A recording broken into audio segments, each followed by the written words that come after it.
درس حدیث مسند خلفائے راشدین، حدیث نمبر 9،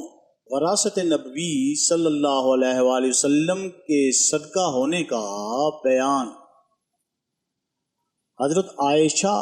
رضی اللہ تعالی عنہ بیان فرما کرتی ہیں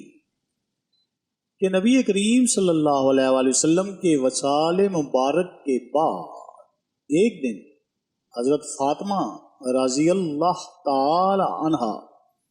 اور حضرت عباس رضی اللہ تعالی عنہما نبی کریم صلی اللہ علیہ وآلہ وسلم کی میراث کا مطالبہ لے کر حضرت ابو بکر صدیق رضی اللہ تعالی عنہما کے یہاں تشریف لائے۔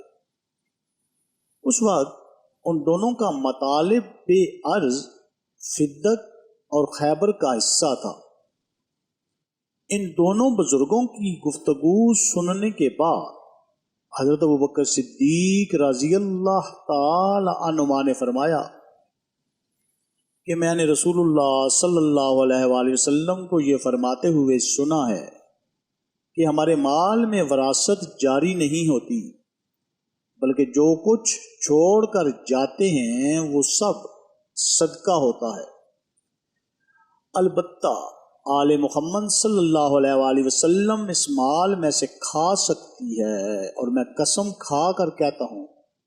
کہ میں نے نبی کریم صلی اللہ علیہ وآلہ وسلم کو جیسا کرتے ہوئے دیکھا ہے،